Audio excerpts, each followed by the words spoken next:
It's got these little balls on it. Yeah, that's what Mom thinks. She first Cherry? thought it was mistletoe, but I don't know. I took a bunch of close-up pictures to look like it.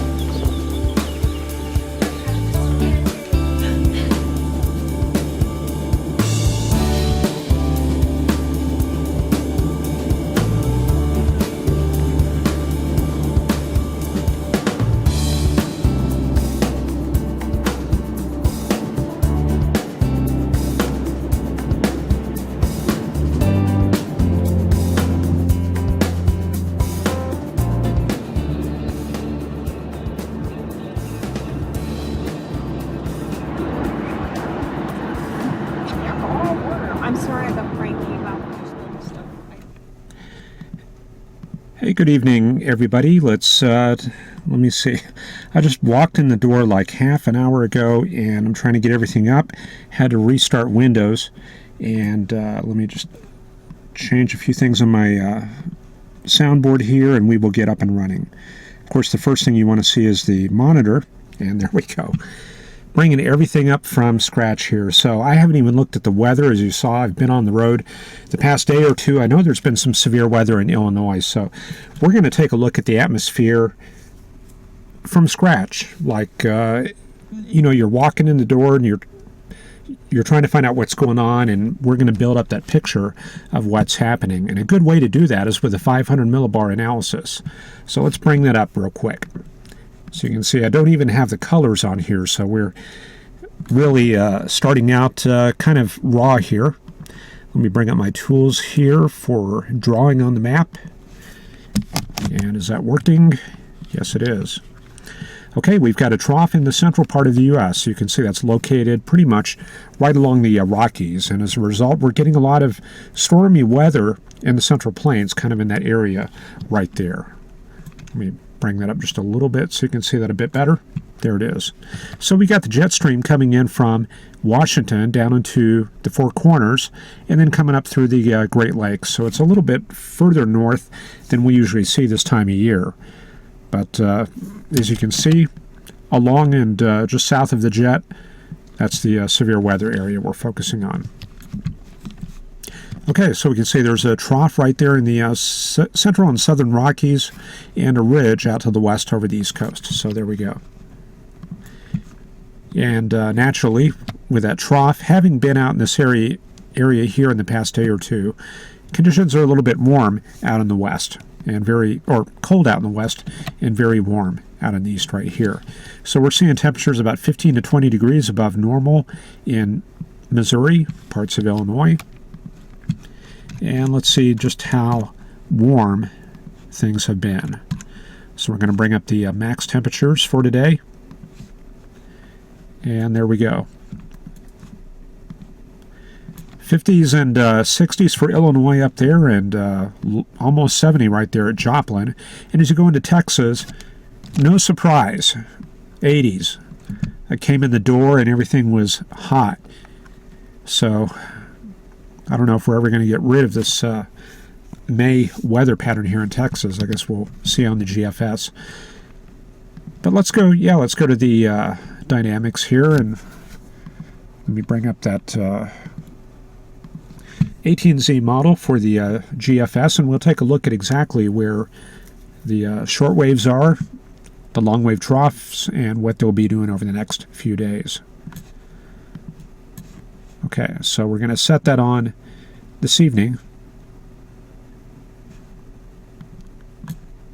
Okay, there we go right there. So there you can see the trough over the central and southern Rockies, pretty much what we had on that other chart. And then running that forward, let's look at the dynamics over the next day or two. So you can see that's going to mostly impact Illinois, Indiana, and Ohio, kind of in this area right here. Okay, let's take a quick look at the chat and get caught up. I appreciate all of you joining. This was kind of unexpected, but as I said, I walked in the door about 30 minutes ago, cross-country drive, pretty much from Fort Stockton, which is located here, across central Texas, and where we are right here. So that was kind of a 7-hour drive there. Okay. We are going to be back to normal tomorrow, fortunately. And let's see here. Lexi says, hello, Tim and chat. Kevin checking in there. Sue says, long time no see. We're under a tornado watch there and severe storms in south central Indiana.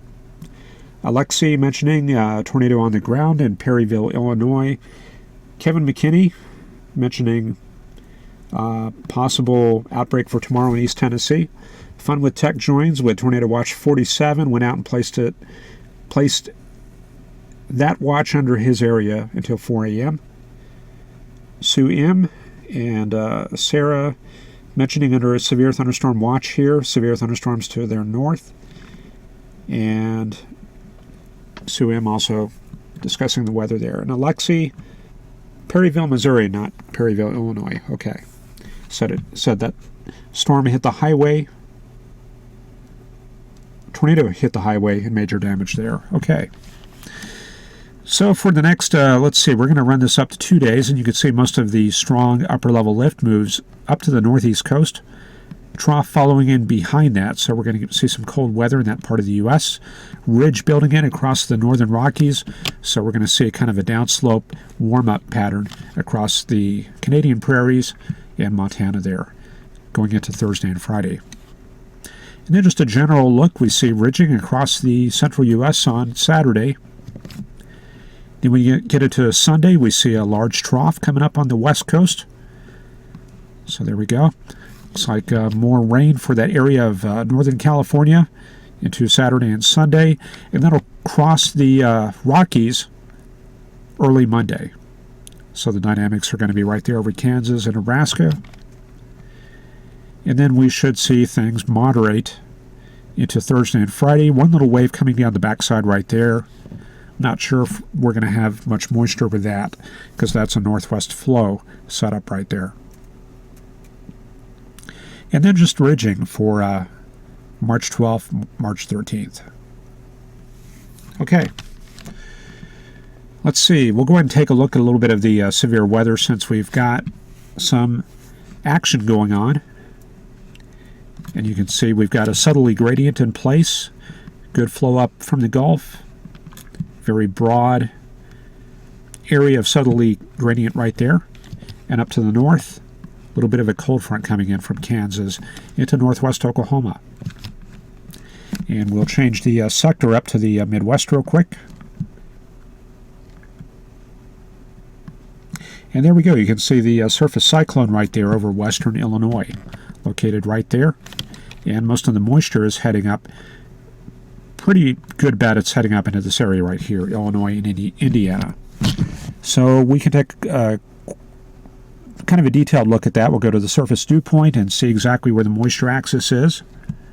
Looks like kind of a double axis setup, one here from Memphis up to Louisville, and then another axis from southwest Missouri up to about Quincy, Illinois right there. So dew points look to be, let's see here. Actually, yeah, that's right. Okay. I got a little bit confused there with the temperature and dew point. The map is pretty busy. But yeah, there's the moisture axis right there. And then the deeper one is going to be located right there. Okay, so that looks a little bit better. So the main moisture axis up from Memphis up to Louisville right there. Then it looks like the moisture out behind that first line is a little bit scoured out right there. But we can see kind of like an MCS appearance, kind of a broken line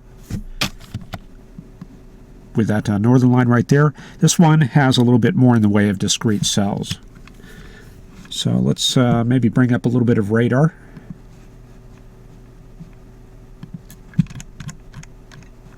And for that, I'm going to go to College DuPage.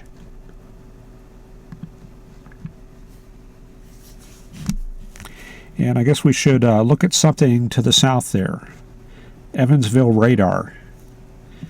So you can see that this cell up to the north over just southwest of Indianapolis looks very messy right here. I mean, you're definitely getting inflow into that storm, but there's a lot of cell competition going on in that area right there. This one here is a little bit more isolated, so this is going to have most of the severe potential in that part of the state from Illinois into this other county of Indiana. Not too familiar with the counties there. Then we've got the southern storm right here that's going to be around, I guess, on the Carbondale area. So this is going to be kind of the inflow area. Inflow streaming north right there. But the main updraft on that cell getting kind of cut off by the southern cell coming up north there. Then we'll take a look at the cells up to the north a little bit. Go up to the Lincoln radar. And we've got a little bit more of an MCS set up here. The cell's a little bit isolated, showing a little bit of a bow echo appearance. So that one's going to have a little bit of threat of wind as that comes southeast right there. Not too much of a problem with these cells, but of course the Weather Service will be monitoring those cells. This one here got a little bit of a bow echo appearance to that. And this looks like kind of a, let me move the map here. This looks like more of a warm advection wing of that MCS right there. So probably not a whole lot going on up to the north.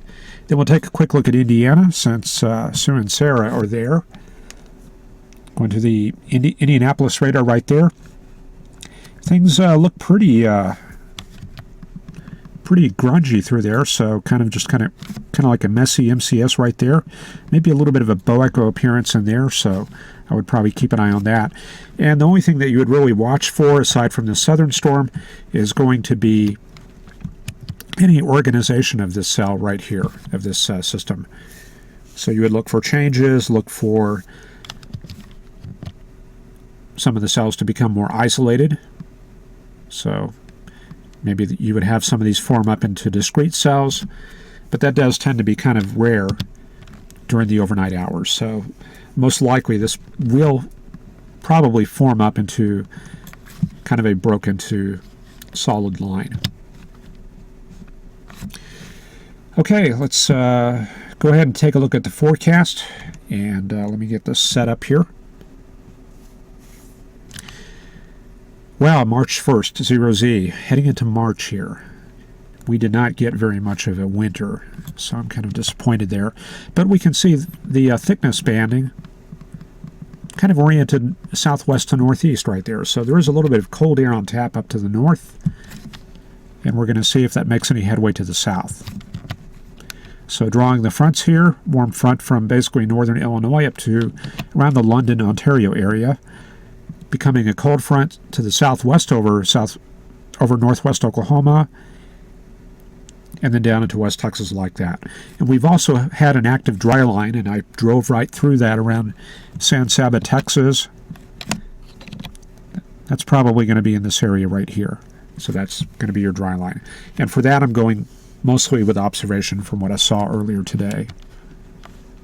And there was a little bit of dust. I saw that on the charts earlier. Very strong gradient coming in from western New Mexico into West Texas right there. Kicking up some dust there. And let's go forward and see what we've got over the next day or so. Looks like overnight the MCS moves southeast into the Ohio River Valley. Cold front moving into Memphis and Louisville down to Little Rock and clearing DFW even. So I guess we're going to finally get a reprieve here. I had to turn off the AC so I could start the webcast. But looks like we get a good push there of cold air coming into Texas. You can see that moving south. Lots of cold air advection in this area right here. And the cold front will be located kind of like this right there. But we do have to keep an eye on the banding of thickness out in this area and watch for that to come together. So we're going to keep an eye on that out to the west as we go forward and not be deceived by this high pressure moving in from the northwest. So for Thursday, let's see, going into Thursday, high pressure over Texas, even higher pressure over Colorado. The high pressure is kind of pushing apart the thickness gradient, so looks like things will stay kind of mild out over that part of the country, kind of fair over that region, Colorado, Utah. Now it looks like we do get this little Alberta Clipper coming in through Iowa. That's going to move into Indiana and Ohio. A little bit of a downslope over Montana setting up here, warming things up in this area, and lee side troughing. You can see that right there. Okay, keeping an eye out to the west, let's see, going into Saturday and Sunday, we see a little bit of that banding starting to form up in this area, and we get a Pacific system coming in from the west. So let's focus on that right there. So it looks like we're going to be looking at this area right there, kind of a northern system initially. So going into Saturday and Sunday, the thickness gradient kind of increases in this area here. Probably got a bit of a cold front maybe moving through Northern California, kind of in this area right there. And then that'll cross the Rockies going into Monday and Tuesday. So you see that right there. That's the front crossing the Rockies, and that'll take aim on Kansas and Oklahoma around Tuesday next week. So there's a leading edge of that right there. You can see the cold air advection coming in behind that, and looks like the Gulf is open. So you see that pressure gradient along the Gulf Coast right there. That's the Gulf open for business right there, bringing moisture up to the north. So maybe another severe weather day for that part of the country next week on Tuesday. That'll sweep quickly through on Wednesday. So you see that moving through like that. Kind of a repeat out west. High pressure Pacific high settling in over Utah and Nevada. So a little bit of fair weather right there. Great Basin high setting up. And here comes our next system coming in from Oregon and Idaho right there. Looks a little bit weaker there, but we do get a little bit of a push of cold air from the north across Texas and Arkansas.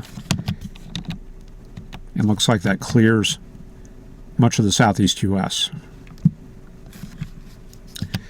So I guess we're finally going to displace a little bit of this tropical air, get a little bit of cool air moving into the central and eastern U.S., and should improve things over the next few days. All right, let me take one more look at the chat before I sign off here. A lot of chat here in the YouTube chat box here. Fred Reamer checking in. March comes in like a penguin. Ron Chalfont says, "Hi Tim, glad you're back. Hi to chat." Sarah Wood said her friends to the north are under a tornado warning. Let's take a look at those warnings real quick before I sign off here. And we'll go straight to the horse's mouth at weather.gov. And there we go. Yeah, it looks like a few tornado warnings in that northern line in that warm air advection wing right along the Indiana-Michigan border. And one little isolated tornado warning there. It looks like maybe southwest of Joliet. And then we've got that one isolated storm. I'm not sure what county that's in. It's in southeastern Illinois, and then right around the Carbondale area you see right there. So looks like a few warnings out right there. And we'll take a quick look at that storm on the Michigan state line. We're going to have to shift to a northern radar for that, probably go up to Fort Wayne, and there we go. Yeah, I guess I haven't brought up velocity or anything like that to look at these because I just kind of like walked in the door here. But you can see this one cell kind of like bowing out ahead of the line. A little less cell competition there, so that may be associated with that tornado warning right there. Got a little bit of a bowing appearance here. And those are probably the two main cells that I'd be concerned about. Maybe this one because of the high reflectivity, so it's going to be in the Gary area, maybe a little bit east of there. So there we go. That's probably what's going on in the northern line. And if I had more time, if I had more of a chance to settle in, I would probably bring up GR level 2, but that'll probably have to wait till tomorrow. Okay. All right, that's about all I got for today. I'm going to go ahead and start unpacking and getting settled in, and we're going to return things to normal tomorrow, so we'll be back at the usual time at 8 o'clock, and we will see you then. Thanks for watching. We'll see you then.